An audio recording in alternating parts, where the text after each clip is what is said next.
GBNews, Britain's news channel.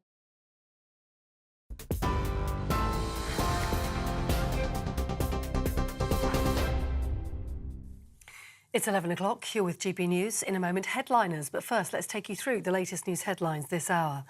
The Prime Minister and the Labour leader have both faced a TV Q&A tonight ahead of the release of Labour's electoral manifesto tomorrow. During the programme tonight, Sir Keir Starmer said that his party's manifesto will focus on wealth creation, adding there'd be no tax rises for working people. Nothing requires us to raise tax. And I tell you, no, I do want to... You're challenging me and I want to deal with this. I want to do things differently. I want to grow our economy. I accept that previous Labour leaders have sort of pulled the tax lever every single time and driven up spending. I want to grow our economy. The manifesto tomorrow will be a manifesto, a plan for wealth creation. Now, you may not hear a Labour leader say that very often, but for me, that is the most important thing. And therefore, I'm not going to do what other Labour leaders have done and be tempted to simply say every time we're going to pull the tax lever. We're not going to do that. Sir Keir Starmer, well, Rishi Sunak was quizzed on migration and the NHS, and he admitted the Conservatives hadn't made as much progress on cutting waiting lists as he would have liked. He also accepted that immigration was at too high a level, but he vowed the government's flagship Rwanda plan would work. What we've done is already started detaining people. Airfields on standby, planes are booked. The date for the first flight is out on the 24th, I think it is, of July. And the important point here is this is about establishing a deterrent, because I believe that if people come here illegally, they shouldn't be able to stay. We need to have somewhere safe to remove them, and that's how we will stop the boats. And that's what Rwanda is about. Well, earlier on today, Rishi Sunak insisted he hadn't given up hope of winning the election, but he did warn voters not to give Labour a blank cheque. The Prime Minister was campaigning at a school in Lincolnshire. As new figures showed, the economy recorded no growth in the month of April. It's something of a setback for the Prime Minister after his recent claim that Britain's economy had turned a corner. The Tories pointed to figures that showed there was growth in the months before April, but the Liberal Democrats said Rishi Sunak had utterly failed to deliver on his promises. The Green Party launched its election manifesto today with a promise to tax the super-rich to help mend what they're calling broken Britain. The party says it would tax the wealthiest 1% of workers and would raise national insurance by 8% on those earning more than £50,000 a year. The Greens say it would raise £50 billion, which they want to invest in health and social care in order to defend and restore the NHS, they said. The Greens have also pledged to bring water companies, railways and the big five retail energy companies into public ownership and build more social housing. That's the news. For the latest stories, do sign up to GB News Alerts. Scan the QR code on your screen or go to gbnews.com/alerts. Time now for headliners.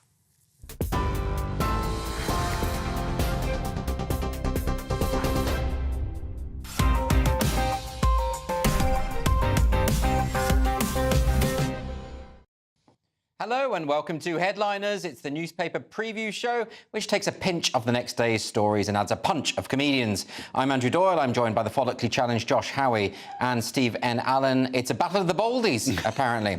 How are you both? So bald. Yeah. Are you in a good mood, Josh Howie? I'm great mood. It's lovely to have you. I haven't been on with you as a host for a little bit. No, that's been deliberate. Yes. But nevertheless, it is pleasing to see you. And you, Steve? I just want to point out that today I gave blood because I'm an O type. Because, you know, the Russian hackers means that everyone need the O blood. Do they? I didn't know that. Yeah. Isn't the O blood the one that you can inject into anyone? It's universal donor, yeah. I literally give more than I receive. That is not just true in blood, just relationships, work, all of it, really. But I just want to mention it just that I'm better than everyone. You're a good person. I'm just better than you two. I think that is the definition of virtue signalling via blood. There we go. Well, we're going to start by looking at the front of Thursday's newspapers. The Daily Mail is leading with a Tory wipeout risks one-party socialist state. Quite an alarmist headline there. The Times has got growth and prosperity our priority, says Starmer. And The Telegraph, Starmer paves the way for tax rises. The Guardian has got Sunak aide bet on election date before announcement. That's a funny story. We're going to get to that in a bit. And iNews has got Labour set to announce big cuts to public services in the UK. Finally, the Daily Star, nothing to do with the election. Instead, it's 3 loins on a shirt. Those were your front pages.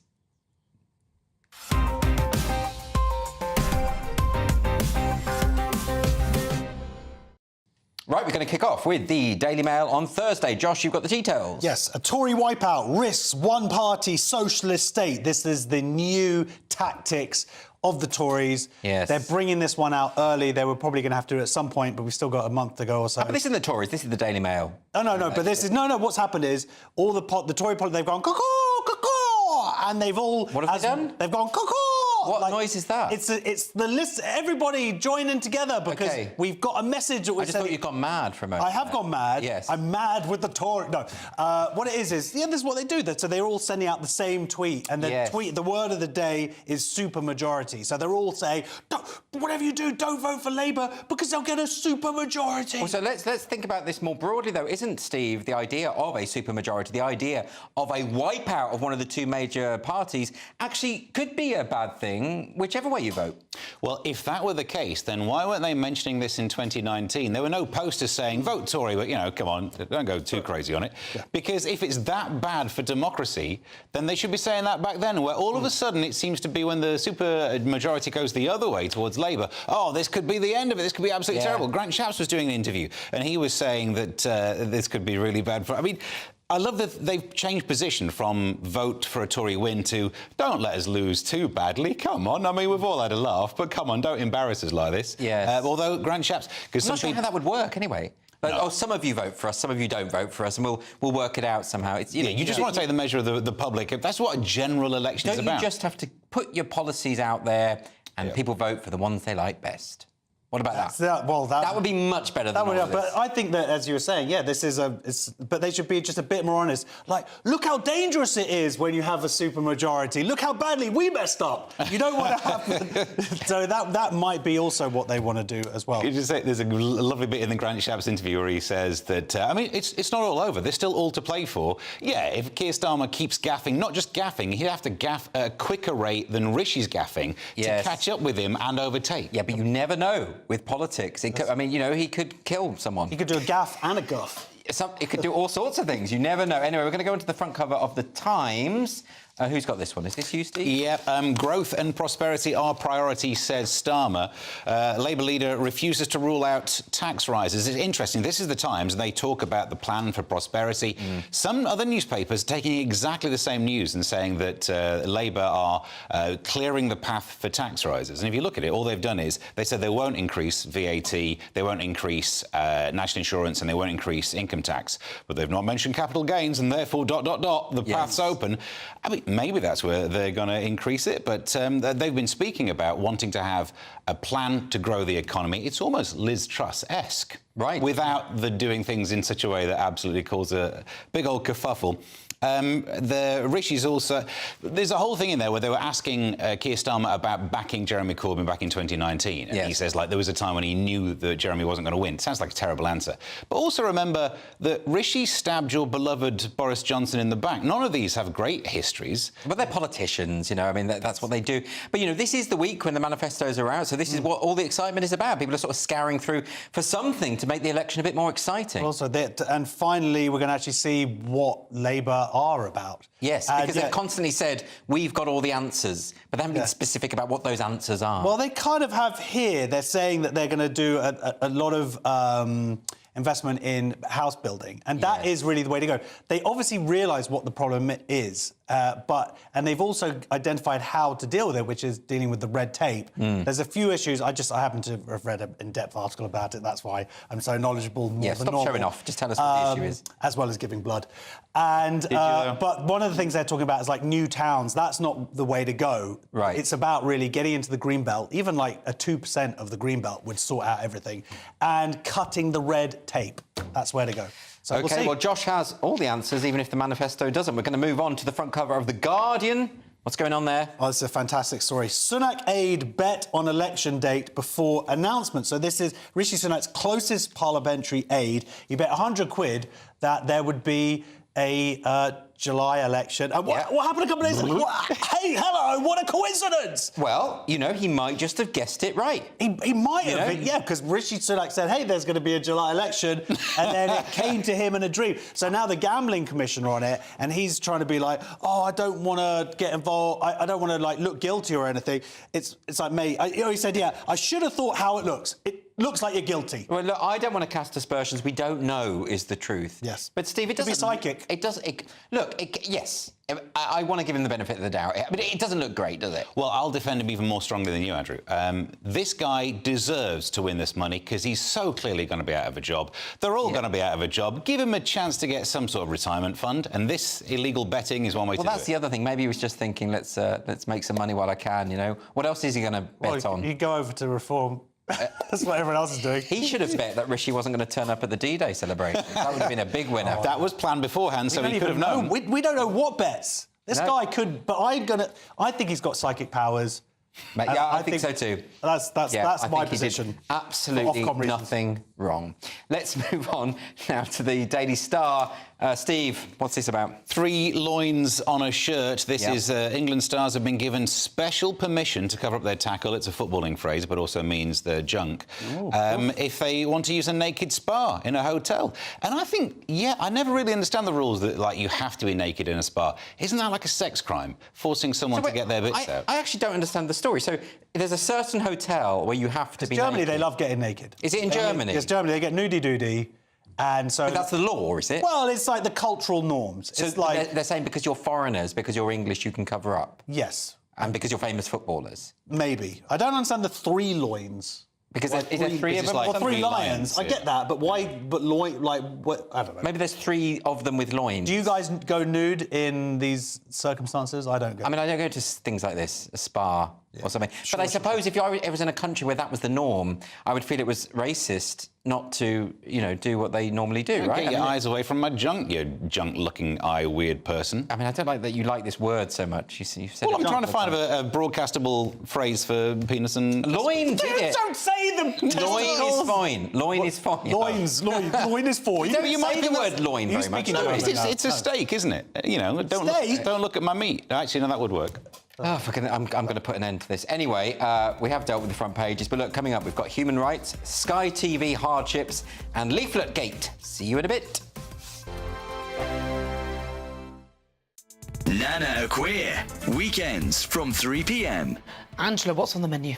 Well, the menu today really is the battle between King Charles and Prince Andrew about his home, a royal lodge. It's gone on for quite a long time now because increasingly the place looks very dilapidated. No paint, raw under the way that the whole thing's built, and it's King Charles gives him £3 million a year to have safety, and also another $1 million just to keep it going, and it costs about £400,000 a month to keep the place going. Really? So it is ridiculous that he's there, and I think it's like anybody. If you get to a certain age, his daughters don't stay there because they stay in London, and you get to age when you downgrade. And it's not a big deal, it's not hopeless, it gives you a fresh feeling. And I think it's very silly that he won't do it, but he's determined not to, and the King is determined to, and it seems that if he doesn't listen and make all these decorations properly, that he's going to stop giving him the money, which would be very difficult indeed for him. Because every 5 years, isn't he meant to paint the outside and all sorts of things? And the Queen didn't give him much money in her will. It all goes to the heir. So Charles has got the money, and so you just wonder how he'll manage because he's only got, what he can do. How he'll manage? He can move somewhere cheaper, like the rest of us. I mean, £400,000 a month. Yeah. You could go to Frogmore Cottage, which is the offer. Yes, exactly. That's the offer. And it's all been very decorated. Apparently, Meghan did it very nicely. It's much smaller, but it's also very carefully guarded. So he should be able to do that. The People's Channel. Welcome to Hafren Furnishers in Llanidloes. For over 50 years, our family have been helping customers turn their houses into homes. Here in our 70,000 square foot showroom, we've got the biggest brands and quality to match. Always with free delivery. With a helping... In the GB newsroom, we bring you the news as it happens. With our team of dedicated journalists across the UK, GB News brings you accurate reporting of the day's topical agenda. When the news breaks, wherever and whenever it's happening, we'll be there. This is GB News, the People's Channel, Britain's news channel. Join me, Nana Akwe, for an informative, interactive news programme with a difference. It's fun. It's true. You're not wrong. No one will be cancelled. Lovely. Join me from 3 p.m. every weekend, only on GB News, Britain's news channel.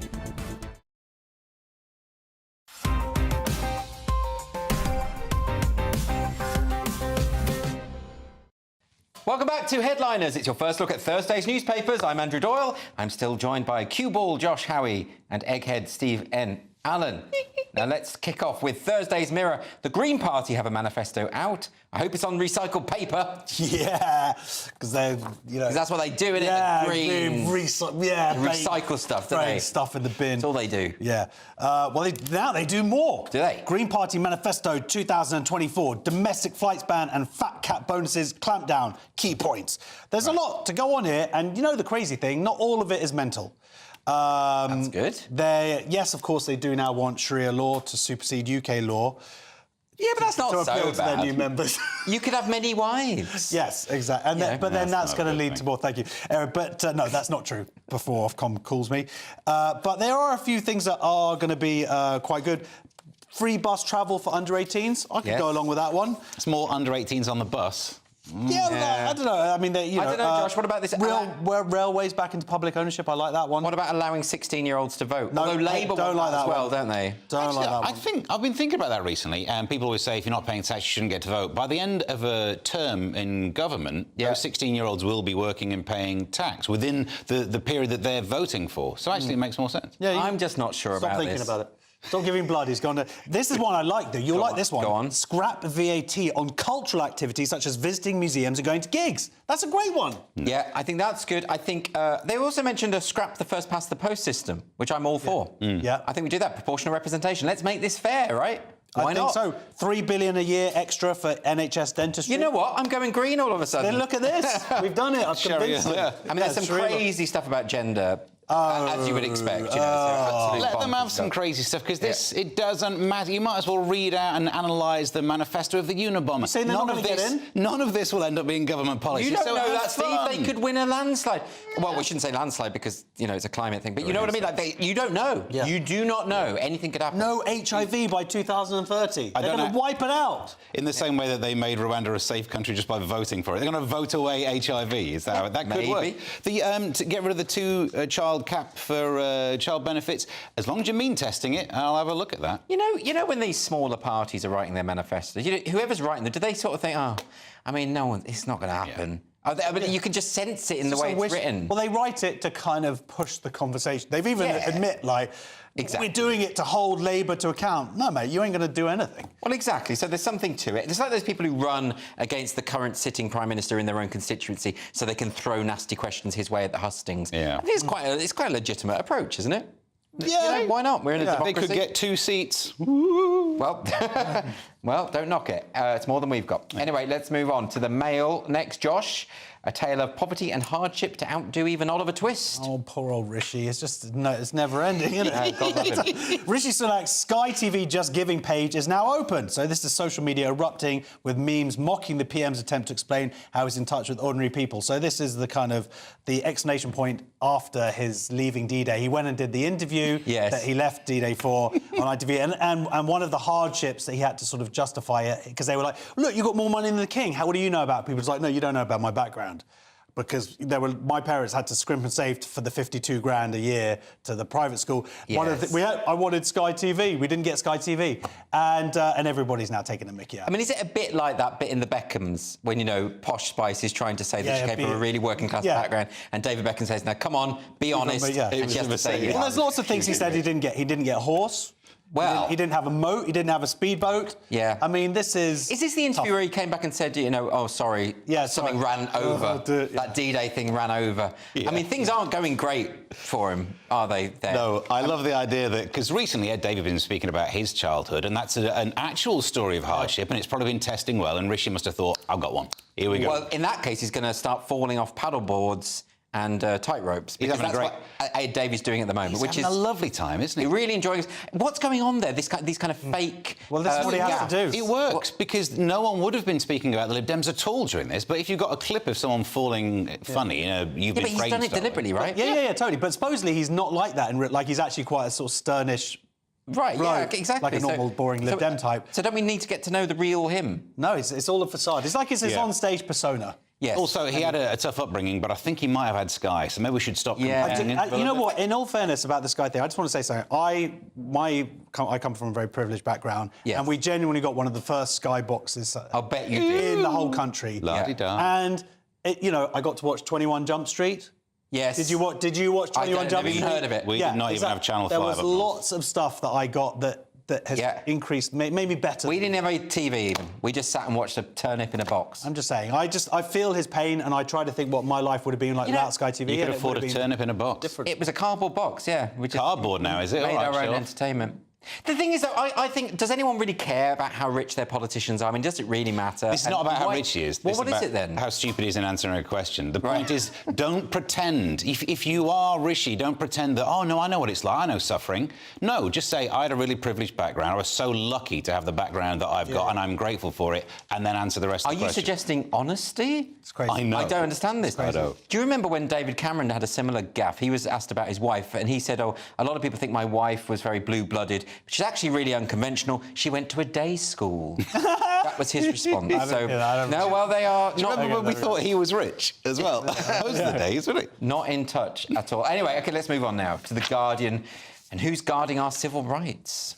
This is Met Police using human rights laws to block Trooping of the Colour protest. Oh, now who wants to get out of the ECHR? So anti-monarchy campaign group Republic accused the Metropolitan Police of seeking to use human rights legislation to stop their protest. Is it a human right? Because they say, look, yes, you've got a right to protest. Yes. But what about the people who want to have a nice day out looking at some Trooping the Colour? I don't know if that's on the list of human rights, like the right to family, the right to... right to protest is up there as kind of a key. The right to buy a little Union Jack hat and go, oh, wave a flag and stuff. I think that's in the Magna Carta. Is it written down there? I'm not sure. I think. I think if you believe in the right to protest, you got to like it, even when you don't like the cause. This dates back to, just before the coronation, the Tories snuck this through just a couple of days because they wanted to stop those people protest. There were only about 5 of them in the end, anyway. Yeah. But the point is, we have to preserve protest, the right to this is like a major liberty, and I'm very nervous about any attempt. Look, they are saying that they have the right to protest. They're just saying you can't do it in your sitting room. Do it in your sitting room. Do it in your sitting room, and you can protest all you want. You can do it in this cell. Protest away. We've got a cell over here for you. Yeah. Why is no one? I just think. Well, look, if they are going to do this. And I agree with you that it's massive overreach and it's ridiculous interpretation of the law, then could they also, take the rights of Jews going into town on the weekend also, and maybe... Why? Oh, because of those people protesting? Yeah. I'm just saying, if they're going to do that, but would they mind helping us? Once you start saying it's OK to curb a certain group's right to protest, then you'll say, and it's OK to curb other groups, and it affects everyone. Because the principle is bigger than any one given group of people. Apart from the pro-Palestinians. Well, that's just you, Josh. You see. No, I agree with you. I'm all about the principle up until the hate marches. OK, let's move on to this one now. This is the Mirror now. Someone's getting a bit ahead of themselves. Josh, what's this? Yes, Tory snubs Sunak for Farage in election leaflet as Reform UK opponent is furious. It's disgusting. OK, you have to explain this. OK, basically, Dame Andrea Jenkins, she's one of Rishi Sunak's fiercest critics, and she's a Tory. She's Tory, right? She put out this leaflet. Because she's campaigning. And she's a Tory. We won't say where it's from, because then we'll have to say for who else, all the other people. But she's got 2 photos of her and Farage on it, and no photos of her. Have we got a picture? Look, there she is. Yeah. So you don't even know that it... Do you know that it's a Tory leaflet? I mean... It doesn't say Tories on it. It uses blue, and that's about it. And that's it. So she's got these pictures of Farage, and then the guy... But you'd think that the person Yeah, like, the reform guy is like really upset about it. No, but she's not thinking like that. She's just thinking, I'm just going to put some photos of me and my celebrity mates. And the only celebrity mate she's got is Nigel. What about Mr. T? Yeah, well, she hasn't got the Mr. T one. Mr. T photo. She knows the Prime Minister. Would you not think that photo is quite a famous photo? Is bigger now. If she did have Mr. T, that would be a vote winner. Yeah. I honestly think so. Can I tell you the most racist thing that will get me cancelled? Yeah, if you like, but I disown it. I met Mr. T. Yeah. When at my 8th birthday party. Yeah. This is how rich we were, right? Oh my God. I know. I had Mr. T there. All my life, I've met Mr. T. It was my 8th birthday party. I found the photo recently. It wasn't Mr. T. It was a. Well, what's worse about that is your parents fobbed you off with a fake Mr. T. A black man wearing jewellery, and my whole life I have been telling people how I met Mr. T. That's not racist. That's your parents being misleading because you're a child. I think my 8-year-old self was a disgusting racist. It didn't even have Sky. It was BSB as well back then, probably. The fool. I felt your family. Anyway, let's. He did have a Mohican. Let's move on. He was buff. We are halfway. White. We're halfway now, but we have got to move on. We've got coming up headscarves, cowardly bans, and misgendering on the red carpet. See you in a moment for an explanation of that.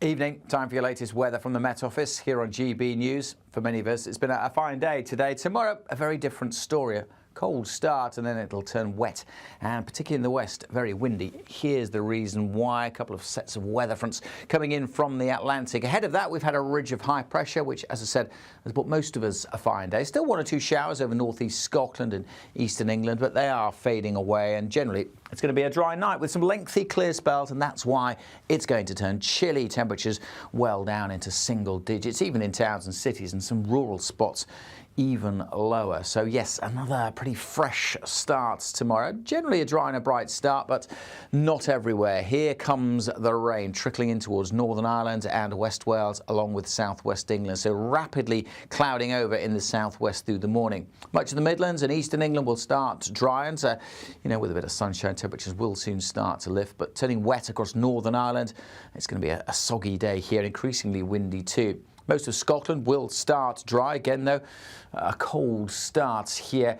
And then steadily as we go through the day, the cloud and the rain across Northern Ireland will start to spread its way into southwest Scotland up towards the central belt. The rain drifting into Wales and southwest England by lunchtime, and then through the afternoon, some of that rain getting into northern England and the Midlands. Much of eastern England will stay dry through most of the day, along with northern Scotland. But in the west, not only turning wet, but also windy. Unusually windy around these western coasts through the afternoon. Again, feeling pretty cool, particularly with the wet and the windy weather that's moved across northern Scotland for Friday, where it may well linger. Elsewhere on Friday, it's a blustery, gusty day with, yes, some decent spells of sunshine, but a whole raft of showers. So very changeable through Friday. 1 minute it's dry, the next minute you've got a downpour, and that showery picture continuing into the weekend and staying on the cool side.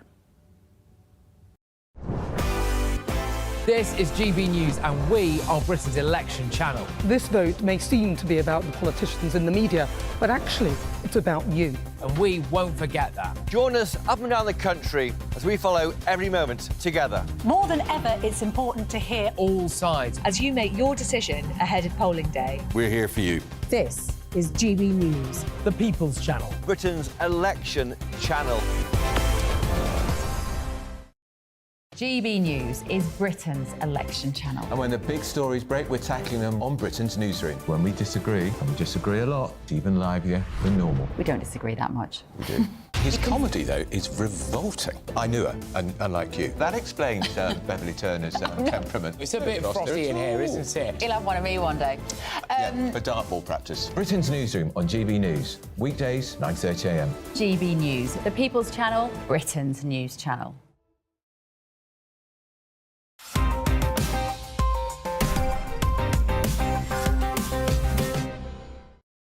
Welcome back to Headliners with me, Andrew Doyle. It's your first look at Thursday's newspapers. So, Steve, let's kick off with The Guardian.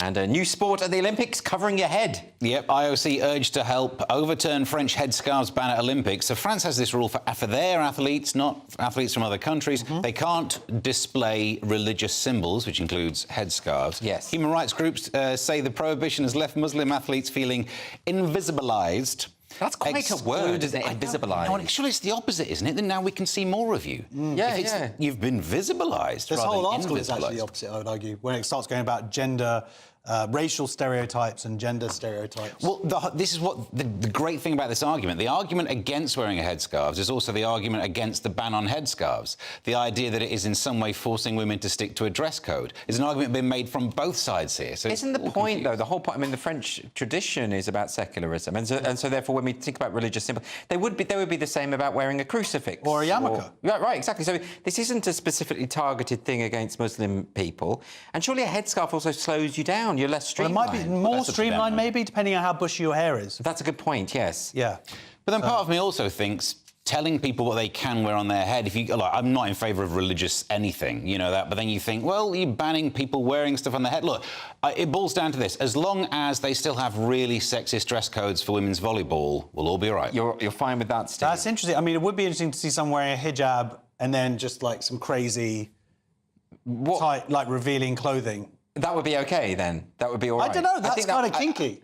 Am I allowed to say that? Well, I mean, it's your particular taste, Josh. I mean, I'm not sure. I don't know. I don't know. There's something about the dichotomy there that is quite interesting. But I think ultimately this is about fairness, isn't it? And, you know, they're applying this fairly to all of the sports people in the teams. Yeah. Only to their team, though, not to... Oh, well, they can't impose it. I know the French want to rule the world, but their chance went with Napoleon, didn't it? Yeah. They messed that up. He ended up in St Helena. Their own stupid fault. Yeah, exactly. All right, we're going to move on to the Daily Mail next. And Josh, who knew that taking rights from women and medicalising children could backfire? Indeed. Public support for transgender people's ability to change sex on their birth certificate collapses compared to recent years, major study finds.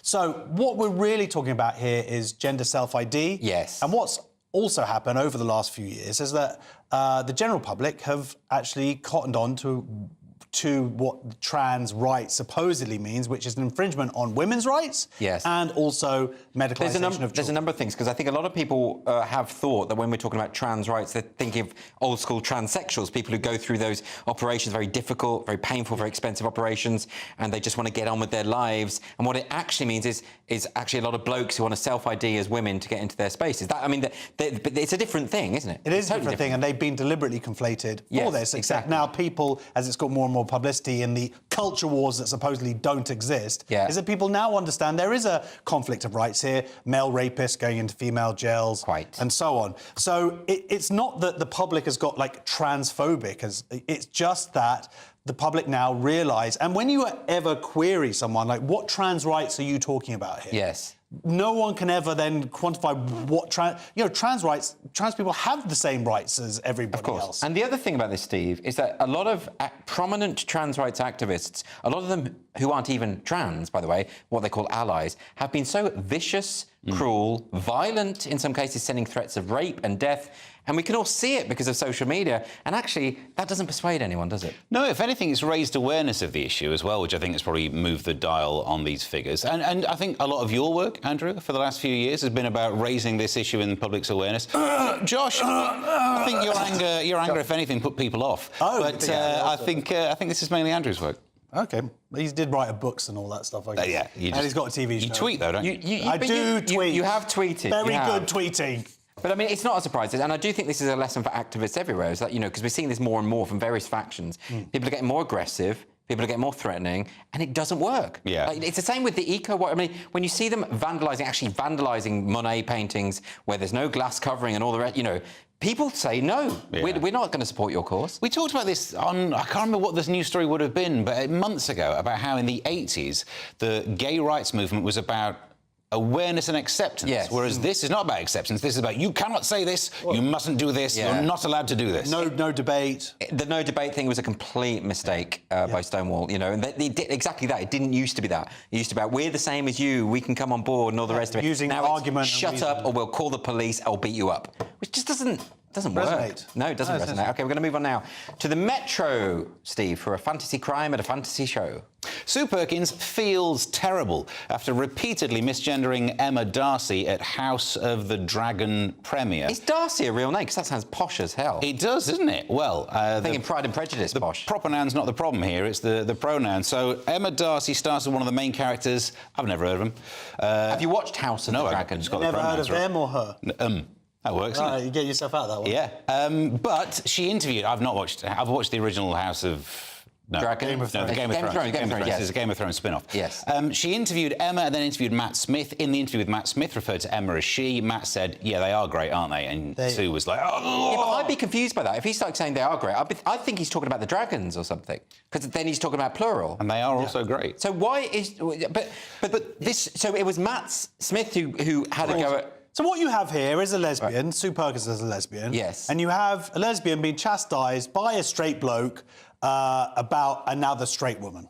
Right. Essentially. Did he chastise? Well, he sort of was like, he just was it a bit sneery? The internet did more of the chastising. And then afterwards, Sue Perkins went on and gave this grovelling apology. Oh, it was such a S-star mistake. I had lots of stuff going on and I wasn't as focused. But no excuses, though. These things happen and matter and I feel terrible. I'm a massive fan of their work. She's talking about a woman. Of course she's going to say she. Why is this a big deal? Also, I'd say to the progressive left woke people, if you're going after Sue Perkins, you've got the wrong battle on your hand. They're not the people you should be hating. Also, Sue surely spent most of the early 2000s being called Mel by mistake. Yeah, I'm sure. Yeah. I think I've done that myself. My first job, working on Light Lunch. What? As a, system... You know everyone, Josh. That was my job. That was my first job in TV back in the day. Guess who I was my runner with? Go on. Mr. T. Mr. D? No, the guy who hosts not X Factor and all that stuff. X Factor, who hosts Dermot O'Leary. He was a runner. No. We were runners together. You were mates? No. No. He didn't like you. To be far more successful. No, he's a very nice, charming guy. Anyway, but the point is, Sue, who's a lovely person, says, I'm sorry, and then this other person says, yeah, well, you should also apologise directly to him. She's like, oh, of course I will. It's like, don't prostrate yourself for them. And there's a lot of debate within the gender argument about whether you should referring to transgender people by their preferred sex, in terms of if they're trans women calling them she or whatever. But this for me is they're they them. They them doesn't exist. It just doesn't exist. It's an utterly false, made up mythology. Yeah, I don't feel bad about ever. I'm not going to refer to anyone as they them. But this isn't someone who's transitioned. No. This is just a stupid identity because they've got short hair or they look slightly androgynous or whatever it is. And I don't care because it's totally made up and I will not go on with it in the tiniest iota. So I hate it so much. This is the anger thing. No, I mean, I hate the anger thing. No, the compelled speech thing. You know what I mean? You're absolutely right. And they would go, oh, what, you hate they, them? Yeah, I hate the whole mythology, the nothingness of it. It's for people to think that they have a personality. It's a fashion, it's a trend. It's like being a goth or something. Yeah, that's exactly what it is. There's nothing innate about this non-binary nonsense. Let's be absolutely honest about it. And this is a woman. And by the way, she hasn't complained. It sounds like it's just people online complaining. Yeah. Yeah. Anyway, let's move on. What about Josh is really angry. It's the anger. Yeah, the anger. Well, it makes good TV. Keep it up. Anyway, The Guardian now. Josh. What's this about? Musicians pulling out. You want to see angry? Good. Come on. Multiple bands pull out of Download Festival over Barclays Israel ties. Let's see if my head's going to stay on for this story. So this is Download Festival is like a rock festival, heavy metal. And it turns out that a bunch of people, a bunch of bands who are booked, are just a bunch of massive cowards and wimps and stupid idiots. Say what you think, Josh. Yeah, and the Pest. A band called Pest and Speed and Scowl. Yeah, the band's called Pest Control. Pest Control. The thing is, these festivals are actually very woke. Yes. I remember doing a gig there a couple of years ago and I was shocked, because it's actually more gothy. Yes. It's like a lot of sort of purple-haired gothy types as opposed to So this isn't quite really heavy metal, is it? Because heavy metal's all about being subversive. And we've seen this across. We also saw Latitude. We saw Matthew Crosby pulled a bunch of comics have pulled out of Latitude recently for a similar thing. Right. Just utter cowards, stupid, arguably siding with a bunch of anti-Semites. In Germany, BDS is made illegal as a racist movement. So these guys just going along with it. Barclays. The reason is supposedly Barclays invests in Israel. It's so tenuous anyway. Yeah, but they did this at the Hay Book Festival and the Edinburgh Fringe Book Festival. And they're Steve, for a calmer response to this, I mean, it is ridiculous, isn't it, when creative people are getting involved in politics and getting rid of corporate sponsorship, which only affects the creatives. I mean, we're not going to have any book festivals now, are we? Yeah, I think we need to understand that the arts need to suck all the money they can out of the big money corporate types, because that's where all the money is. How are you going to do things with that? Unless you want it all funded by the state, which hasn't been good for the arts Historically, let's put it that way. It won't work. And Barclays make a point that actually they just show up on the paperwork because they are trading in stocks that their clients are requesting. Yes. So that's, unless they are going to ban their clients from being able to request certain companies to be invested in. They also haven't spoken about Pepsi. I'm loving this side of it because Pepsi ended up buying SodaStream, which then gives it an Israeli link, which means now finally you stand a chance of going in a bar and when someone says Diet Coke, please, and they go, oh, is Pepsi right? They might go, no!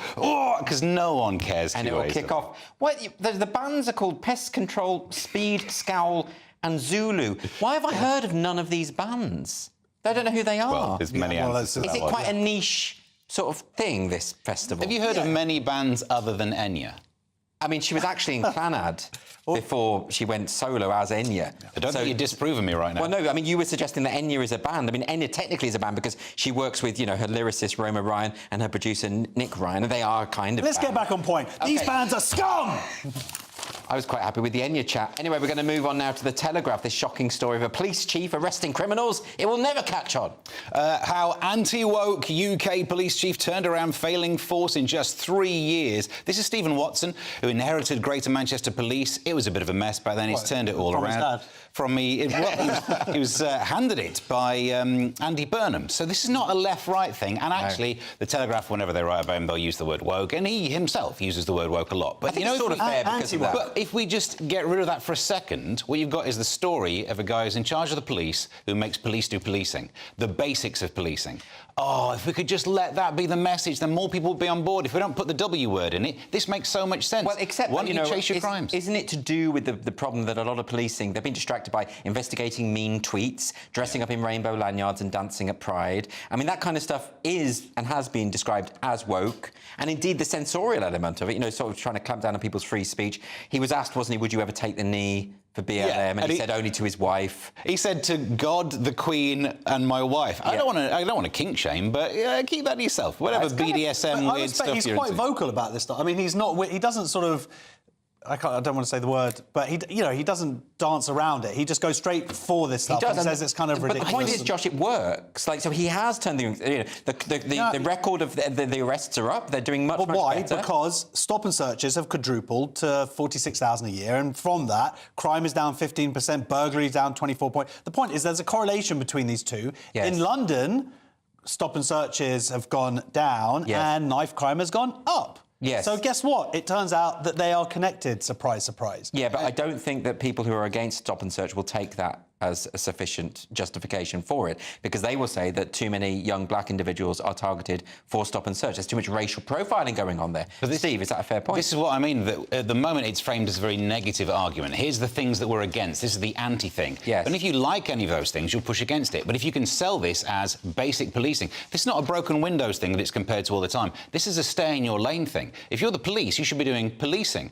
People can go around and rainbow anything or dance anything, but don't be the police while you're doing it. No, I think that's a very good point. OK, right, let's move on there. We've just got one more section to go, and we've got WhatsApp groups, lucky baby boomers and Sigma males, all coming up. Do not go anywhere. Britain's newsroom, weekday mornings from 9:30. Tens of thousands of British troops joined Allied nations storming the beaches of Normandy.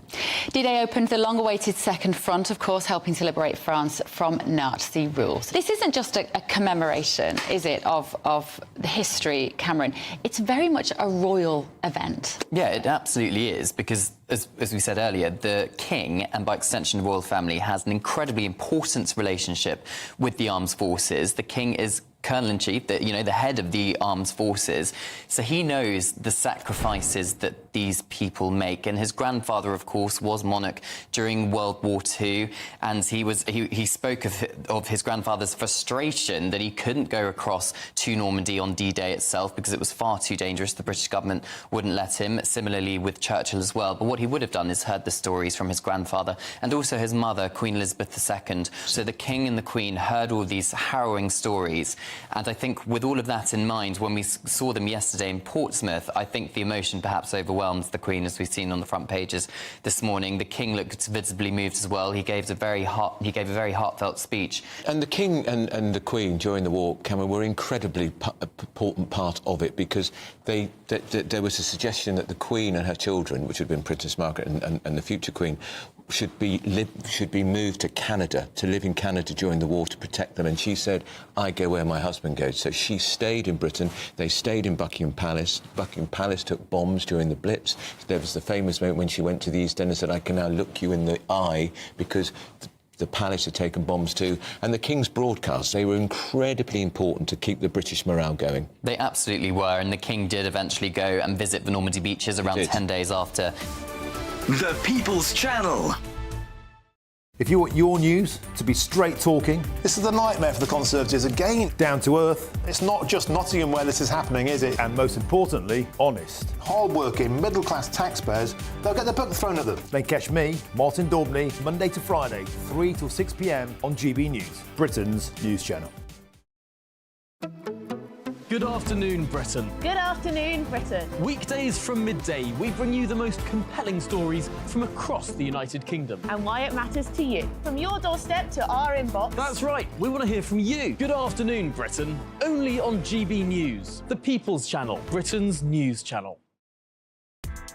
Join me, Nana Akwe, for an informative, interactive news programme with a difference. It's fun. It's true. You're not wrong. No one will be cancelled. Lovely. Join me from 3 p.m. every weekend, only on GB News, Britain's news channel.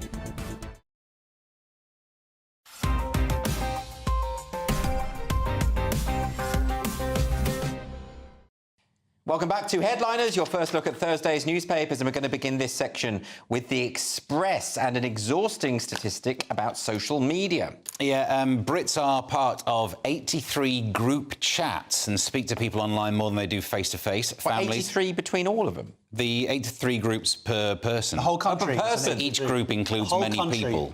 Oh, I see. I don't believe that. No one's in 83 different group chats. They've done the study. Well, before you go, it seems harmless, right? But the most common names for these groups are hollybobs, henhuns and famalam. If you created a group like that, people hate you and you are on mute. Shout out to my famalams. This is basically an advert for Vodafone, right? The Vodafone paid for this research to look at how it's stay connected, blah, blah, blah. I hate the sound of it so much, it's made me join GIFGAF to hope for worse signal. Quick side note, I thought for that joke I'd Google what's the worst network in the UK, according to which it's Vodafone, which ruins the joke, but really ruins the money they spent on advertising. Now, Josh, the thing about these WhatsApp groups is, you know, I make a point now, I just don't, because I constantly see leaks from WhatsApp groups, so I just never say anything on WhatsApp that I wouldn't say to someone's face. You know, Mum, I love you.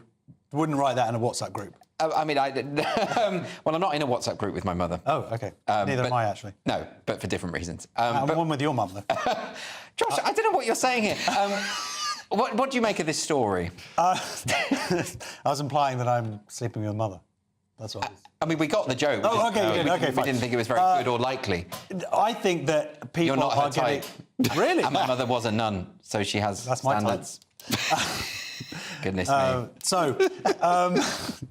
I think that sounds about right. 83, I would say I'm probably in more. I don't know if anyone's heard this, but I have a bunch of kids, and you only go on about them every day. Yeah, exactly. And now I am not only in the WhatsApp groups for each year that they're in, but I'm in the old WhatsApp groups of when they've left primary school. The schools have WhatsApp groups? The school have WhatsApp, so we've got like year 1, year 6. But the problem is I'm like in year 6, but for like when the kid had left 2 years ago, so I'm in 2 WhatsApp groups. Do you have like parents' WhatsApp groups where you slag off the kids? Because that's what I do. Yeah, but they are quite funny, actually, because we've had, like, some big WhatsApp group battles. Yeah. And someone will be like, you know, someone's like, oh, parents who are letting their kids play WhatsApp are playing Fortnite. And then then there was a split off into 2 parent groups. There was, like, the WhatsApp parent group, and then there was the non-WhatsApp, and all bitching about each other. It was really fun. I'm still shocked that we found out that you're in WhatsApp groups for school years that your kids aren't in. Leave. Right, I'm going to look at this. No. Message other people's kids. It's that group of kids. So, like, even though those kids aren't in the school anymore, all the parents were kind of mates. I just think it's a minefield. Anyway, we're going to move on now to the Daily Mail. It turns out the snowflakes may have a point. Yeah, how baby boomers really did have it easier and why it's only getting harder for Gen Z to get on the housing ladder. And this is a renowned historian, Dr. Eliza Philby, who I've never heard of before, but she's renowned. She specialises in generational evolution, which is a new... What does that mean? Does that mean that people get better as they... I think it means she's Gen Z. Coming up with something like that. She's bigging herself up. Yeah, But the baby boomers were better, weren't they? Baby boomers, there's this golden generation. If you were born in 1946... Yes. You were born after the war. Yes. You sort of were a child as rationing was ending. Yes. Then you were a teenager in the 60s and you had contraception. You had the pill, so you were a teenager when the pill happened. Then you had... you were able to buy houses for houses were nothing. Cheaper. Yeah, so you buy houses for nothing. You have full pension schemes and all of that stuff. Yes. And you weren't like... So basically, 1946 was a golden year. And this kind of just lays into that more, and we probably have a lot of baby boomers who watch this, and every generation thinks that they've got it tough. Yes. And I'm not saying that there weren't tough bits to it, but essentially, if you were able to buy your house before the financial crisis of 2008, you're kind of quids in. Yeah, I mean, it is true, isn't it, Steve, that the younger generation, the youngest generation, are going to really struggle to get on the property market. Yes, if you look at the multipliers that you need from the average salary to the average price of a house, it's gone up from like 3 times to 11 times or some big thing. Every time we talk about this, by the way, I always get tweets from, it's probably the same pensioner who tells me off because I say, oh, pensioners are doing really well these days. They're the richest pensioners we'll ever have. They just tweet me saying how poor they are. Well, they can afford a smartphone. They've probably got Sky. They've misunderstood what averages are. Just because they're poor doesn't mean that, on average, that generation's doing really well. But now they're going to attack you for patronising in that way. But the one thing I do feel sorry for that generation for is they're the first generation that don't have the right to just expect respect. Yes. Before then, they've all gone through wars. All the generations that we can think of fought in a war. A baby boomer never did, and now they must be getting old thinking, where's all the respect that I wanted? If you read Atomised by Michel Houellebecq, or that French writer, but the gist of it is that they created, the baby boomers, the youth generation. So there was this suddenly, elderly people were respected, and then they made it, because then it became about consumerism and advertisers and whatnot. So then the focus went all to the youth, even though they hadn't heard it. They've enjoyed that through their whole life. Now they're old, and they go, well, wait a minute, why aren't you paying attention to me anymore, advertisers? But they're just entitled. You've just slagged off a whole generation. OK, well... Sorry, hi, guys. I don't stand by that at all. Yes, because they tweet a lot. And they're up. They're up right now. We are now moving on to The Guardian. What is this about Sigma males? I don't know what that means. Sigma? The headline is the sad, stupid rise of Sigma male, how toxic masculinity took over social media. Are we still using that phrase, toxic masculinity? I already hate I hate this story straight out the traps, because you're doing the wrong thing straight away. We, as men, we've grown up being told there's something fundamentally wrong with you, and their headline is that you're also sad and stupid as well. If you're being told that everything about you is toxic, you're not going to respond well. We know what alpha males are. They are, like myself, the best of the men. Of course. We know what beta males are. Josh over here, from the sentence... what's after beta? How did you get your wife? I beat her. I think is that how it works? I'm not sure. Sigma male. It's a bit edgy. Edgy for you, Steve. Only on the bottom. It's a Greek joke, isn't it? Sigma male, the lone wolf. Yes. You're independent thinker, makes your own rules, confident. Maybe I am one of these. Your day begins at 4:30 with a cold shower followed by a workout. I'm not one of these. Newspaper shorthand, they always say that these are the people who follow Andrew Tate. And there's the problem. If you say all masculinity is toxic, you drive men into the arms of someone who says being toxic is good. Whereas what you want is someone who points out... Andrew Tate's got such big arms. We're not... Final thought from the toxic male, Josh. Well, the reason why it's become very popularised as a father of teenage children is they all use it, but they use it very much in an ironic fashion. So they're constantly going, oh, you're so Sigma, Sigma, right, and they're saying it to me, and now I know, kids, what Sigma means, so stop saying it to me. Well, like at least they're using Greek and, all of that. OK, let's move on now, because that's all we've got time for.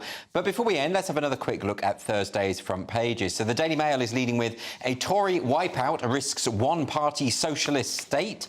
The Times has got growth and prosperity are priority, says Starmer.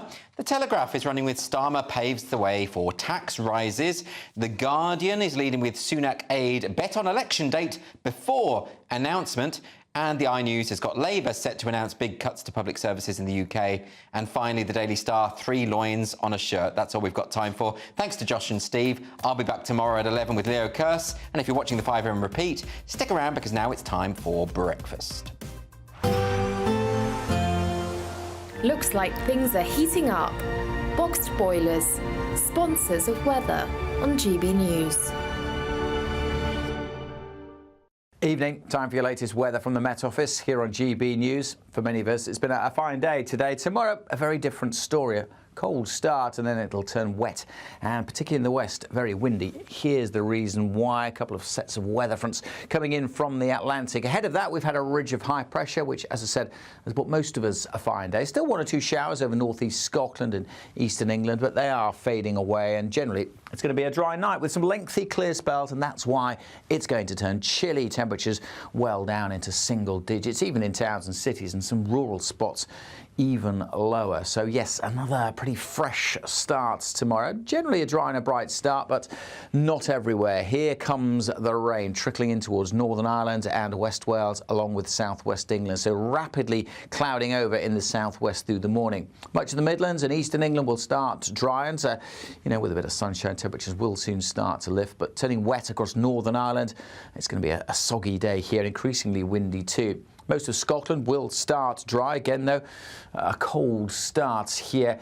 And then steadily as we go through the day, the cloud and the rain across Northern Ireland will start to spread its way into southwest Scotland up towards the central belt. The rain drifting into Wales and southwest England by lunchtime, and then through the afternoon, some of that rain getting into northern England and the Midlands. Much of eastern England will stay dry through most of the day, along with northern Scotland. But in the west, not only turning wet, but also windy. Unusually windy around these western coasts through the afternoon. Again, feeling pretty cool, particularly with the wet and the windy weather that's moved across northern Scotland for Friday, where it may well linger. Elsewhere on Friday, it's a blustery, gusty day with, yes, some decent spells of sunshine, but a whole raft of showers. So very changeable through Friday. 1 minute it's dry, the next minute you've got a downpour, and that showery picture continuing into the weekend and staying on the cool side.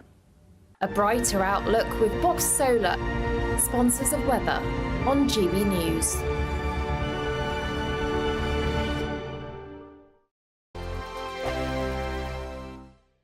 It's our summer spectacular. 3 top prizes that have to be won. There's cash. £15,000 in tax-free cash to spend on anything you like this summer. Plus a brand new iPhone 15 with a set of Apple AirPods. And if that wasn't enough, we'll also treat you to some fun in the sun with £500 to spend at your favourite UK attraction this summer. For another chance to win the iPhone, treats and £15,000 cash, text prize to 63232. Text costs £2 plus 1 standard network rate message, or post your name and number to GB06 PO Box 8690 Derby DE1 9TT. UK only. Entrance must be 18 or over. Lines close at 5 p.m. on the 28th of June. Full terms and privacy notice at gbnews.com/win. Please check the closing time if listening or watching on demand. Good luck. This is GB News, and we are Britain's election channel. This vote may seem to be about the politicians and the media, but it's actually about you. We won't forget that. Join us up and down the country as we follow every moment together. More than ever, it's important to hear all sides as you make your decision in the run-up to polling day. This is GB News, the People's Channel. Britain's election channel.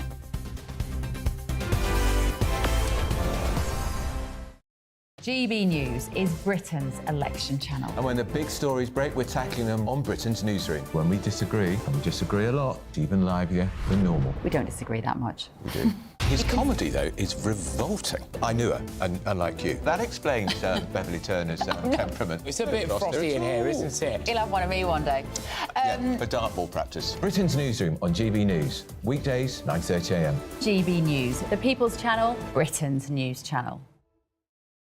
Hi there, I'm Michelle Dewberry, and I'm going to take a second to tell you all about my show, Dubes & Co. We start off with the issues of the day. We then bring in both sides of the argument. We get rid of the disrespect. And then you throw me into the mix. And trust me, I'll tell it exactly how it is. And then, of course, the magic ingredient, you at home. We mix it all together, and what have we got? In my opinion, the best debate show in town. Monday to Friday, 6 till 7 on GB News, Britain's news channel. Good afternoon, Britain. Good afternoon, Britain. Weekdays from midday, we bring you the most compelling stories from across the United Kingdom. And why it matters to you. From your doorstep to our inbox. That's right, we want to hear from you. Good afternoon, Britain. Only on GB News, the People's Channel, Britain's news channel. I'm Martin Daubney. This is GB News, Britain's news channel.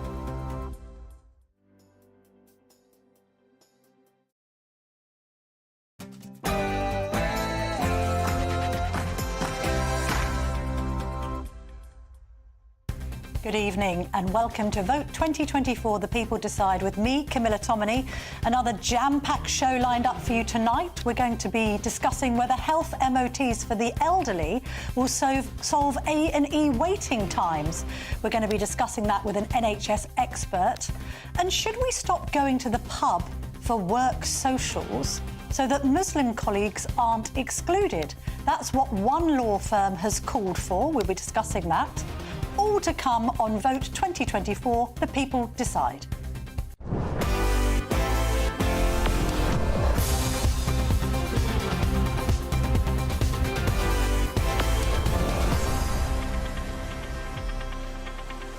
We'll also talk to Mr. Pothole himself on Labour's plans to fill in our bumpy roads. Don't forget to get your views in by visiting our website gbnews.com/your say. But first, here's the news with Polly Middlehurst.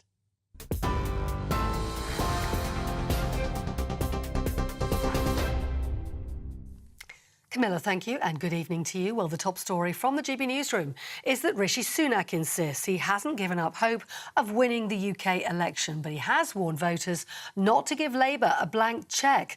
The Prime Minister was campaigning at a school in North East Lincolnshire this afternoon as new figures emerged showing the economy recorded no growth in April. That's something of a setback after his recent claim that Britain's economy had turned a corner. The Tories pointed to figures that show there was growth in the months before April, but the Lib Dems say Rishi Sunak has utterly failed to deliver on his promises. Keir Starmer says Labour's new plan will renew the country. Now, a record number of people have lost faith in British politics, according to an electoral expert. Sir John Curtis says the analysis found trust and confidence in politics and the overall election system has never been lower. 45% of respondents almost never believe that governments of any party are fully focused on the challenges facing the country. And a record 58% said they almost never trust politicians of any party to tell the truth, a 19-point increase from 2020. Scotland's First Minister says there should be another referendum on Scottish independence within the next 5 years. Joining SNP candidate Joanna Cherry on the election trail in Edinburgh today, John Swinney denied suggestions he'd been downplaying the question in his campaign. He said the issue of independence relates to the main concerns of Scottish voters, including the cost of living. MSPs, meanwhile, have backed Scottish Government plans to release prisoners early to ease pressures on the system. Over 500 prisoners will be released in 4 waves, starting at the end of this month. Only inmates serving short sentences under 4 years who have 180 days or fewer to serve will be considered for release. The Justice Secretary, Angela Constance, announced the move last month following a spike in inmate numbers and concerns about the capacity of prisons. Ms Constance was also clear that the emergency release is one part of a plan that requires long-term thinking. A man has been arrested as part of the National Crime Agency investigation into PPE MedPro, the company led by Doug Barrowman, husband of Baroness Michelle Mone. The NCA opened the investigation into the company in 2021 into suspected criminal offences committed in the procurement of personal protective equipment, or PPE. The company was awarded the government contracts worth more than £200 million after Baroness Mone recommended the firm to ministers during the COVID pandemic. Baroness Mone and Mr Barrowman denied any wrongdoing. That's the news. For the latest stories, sign up to GB News Alerts, scan the QR code on your screen or go to gbnews.com/alerts.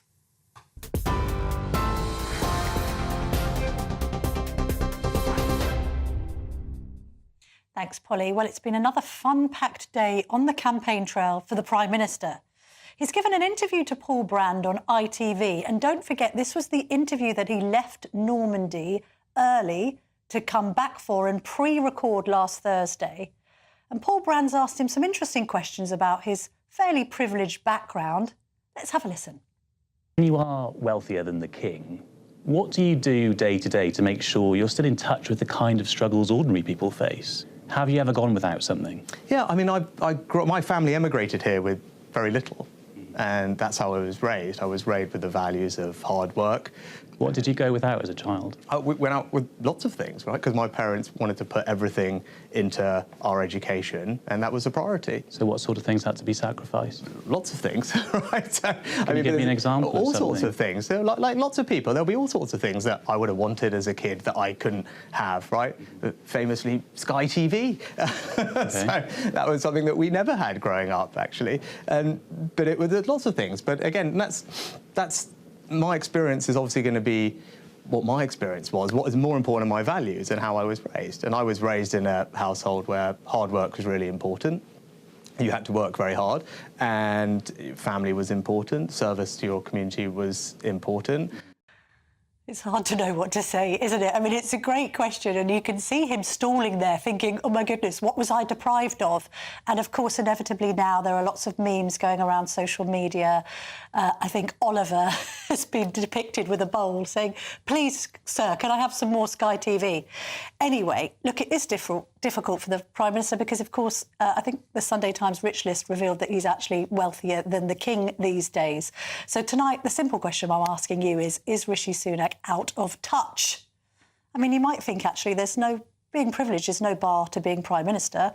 We like people to be leading the country who are well-educated and well brought up.